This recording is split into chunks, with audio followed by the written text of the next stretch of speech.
Today on News 3's This Week in Politics, 2 exclusive interviews. First, Democrat Robin Kelly. She wants to be in charge of investments as Illinois treasurer.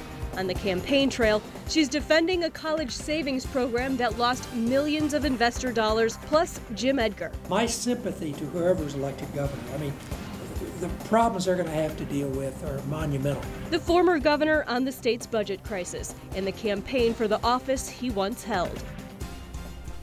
Welcome to the first edition of This Week in Politics, a new project here at News 3. Each Sunday through the November election, we'll bring you exclusive interviews with candidates and a closer look at campaign issues. We'll also be joined by political journalists, professors, and public policy experts for insight and analysis, and we're really excited. We begin with a one-on-one interview with Democratic candidate for Illinois Treasurer Robin Kelly. She's a former state lawmaker and current chief of staff to Treasurer Alexi Giannoulias. Kelly says that experience makes her uniquely qualified to hold the office, but along with that tenure comes questions about how the office handled Bright Start, Illinois' college savings program.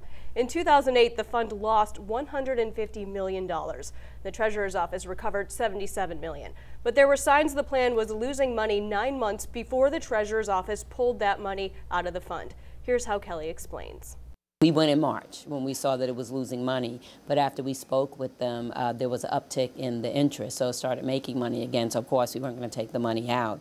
And later on in the year, it started losing money again. And even though experts told us not to move the money, we did decide to move the money then, against expert advice. Kelly claims that since she and Giannoulias have been in the treasurer's office, Illinois' college savings plan has gone from number 48 in the nation to the top 5. As a candidate, she's touring the state promoting a jobs plan that would use state investments to encourage growth in the technology field and attract new grocery stores in rural and urban food deserts. But she says foremost is her plan to encourage banks to loan to new businesses.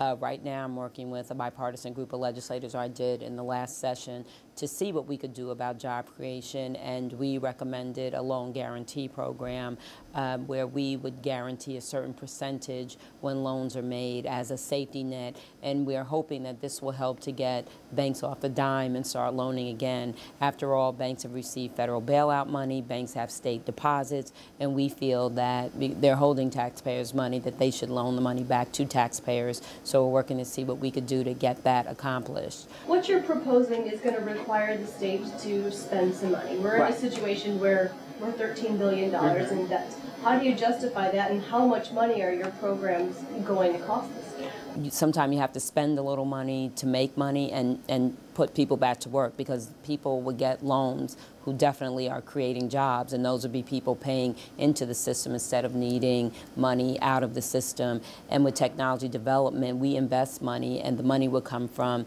interest made, a very, very, very small portion of interest made. And again, those programs create jobs. But with the job creations, we're thinking of about $5 million, and it could be a pilot program for a year to see how it works. But the $5 million is just a safety net. It's not something that's definitely going to be spent. We're going to take a break, and when we come back, more with Robin Kelly as she defends the decision to open more treasurer's offices around the state. Plus, my interview with former Governor Jim Edgar, and we'll turn to our panel to analyze those interviews and the rest of This Week in Illinois Politics. We'll be right back. More now from our exclusive interview with Democratic candidate for Treasurer Robin Kelly. Kelly's advocating combining the Illinois Treasurer and Comptroller's offices to cut costs. Kelly claims to have already started saving the state money by opening up new satellite offices across the state. Now, her opponent, Republican Dan Rutherford, says that doesn't add up, and few people have any reason to visit the Illinois Treasurer. Here's how Kelly responded when I sat down with her about a week ago. Well, first of all, they're there to serve the public, and we feel that people shouldn't just have to go to Chicago or Springfield to get services from our offices. We have a program called Unclaimed Property, where we're holding over $1 billion of your money, and it's money that people, businesses, churches, or organizations have been separated from. And often people come to our office in Chicago, Springfield, and also our satellite offices to reclaim their money. We have an Illinois Funds program where we invest money for municipalities, any public treasuries, and we do business in that way.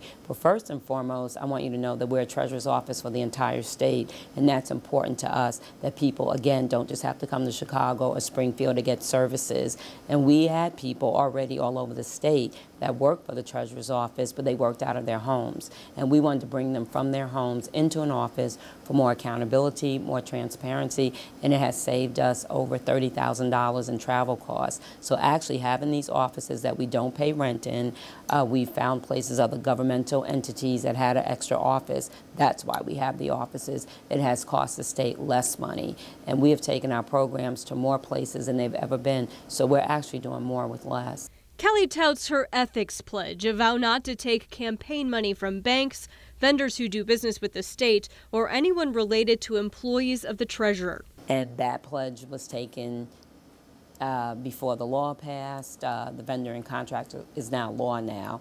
And my opponent, my Republican opponent, or actually the Green Party or Libertarian, they haven't taken that pledge. And we called Dan Rutherford out on that because he has taken money from 2 different entities that do business with our office. Rutherford has since returned campaign contributions from one of those donors.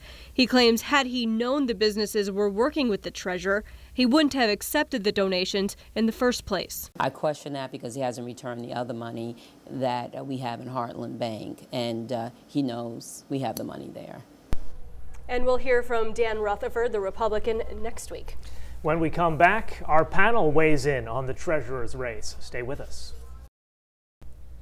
Welcome back. We bring in our panel now from the Paul Simon Institute at Southern Illinois University, David Yepsen, Dr. Jane Bryant, head of the Political Science Department at John A. Logan College, and from Illinois State House News, reporter Bill McMorris. And Bill, I'll start with you. What are you hearing about the race for state treasurer? Well, not too much. It's not exactly a marquee race in terms of the 2010 election, but what we are hearing is that Rutherford has managed to outraise his opponent, Ms. Kelly, by just vast margins. He has $1 million to spend, and returning some of those donations really isn't going to take too much away from his campaign, his yard signs, his attempt to get his name up in Chicago, Illinois. And Jane, you discovered firsthand that there's just not a lot of media attention being paid to this race. No, I did web searches, tried to find polling data to see even where the race was standing, and could not find any evidence of that. The only stories on it was back from the primaries when each won their respective primary elections. David, do you really buy Kelly's argument that opening more state treasurer's office is going to save money? And even if it does, is it a good position to have in the middle of a budget crisis? Well, she said one thing that struck me, that they don't pay rent. I mean, if they're getting free space in another government office and you can avoid mileage costs, then maybe in fact you would save a little money. Although intuitively, if you're renting an office somewhere or opening an office, there are fixed costs that you're going to have. You know, who cares? I mean, this is not the kind of thing that, even if it's true, is going to make a voter change his or her mind. These races Eden, rise or fall on the top of the ticket. If the Democrats are doing well, then Robin Kelly will do well, and Senator Rutherford will do well if the Republicans do well. And Dana, what was your impression of Robin Kelly during your interview with her? You know, I had a better impression of her this time around than I did during the primary season when we sat down with her at News 3. I didn't think she was the best candidate in that race. She had a lot of political backing, and Bill's talking about her not having a whole lot of money, but she had a lot of political backing in that primary, and I think that's why she won. And I really expected her to, you know, not shine compared to Rutherford, who I've spoken with and is very polished and very charismatic and whatnot. And I thought she held her own. I thought she was a little bit more engaging than I had seen her in the primary, and better than I expected. And Bill, you mentioned those ethics issues that she brought up against Rutherford, and it's not going to hurt him much in the pocketbook. It's only small change compared to the money he's raised. But do you think that has traction with voters, the fact that he may have accepted some of this money from people who are doing business with the state? I think he actually may have given the story more legs than was warranted. He returned a portion of the money, but if he was going to return a cent, he should have returned the entire $3,500. By keeping some of that money, he's going to make the issue last. And that's really going to have a lasting impression on voters. Really, there is some spin here. I mean, calling Heartland Bank a state contractor because we deposit some money in there is kind of like saying we can't accept campaign donations from Mobile gas station because state cars get filled up there. So that there is some spin here. I mean, you know, these donations were received in May, but the contracts weren't awarded until the end of June. So when you look all in all, that you don't really see a legal violation, but he is going to be hurt in the election. Eden, the fact is no Illinois politician has the high ground on ethics charges. I mean, for one Illinois politician to accuse another of an ethics problem is the pot calling the kettle black. And I don't think voters are going to respond to it at all. It's just so much buzz out there that it's not going to prompt any serious reaction. Okay. Thank you, panel. We'll be back with more from the panel coming up in just a bit. Stay with us.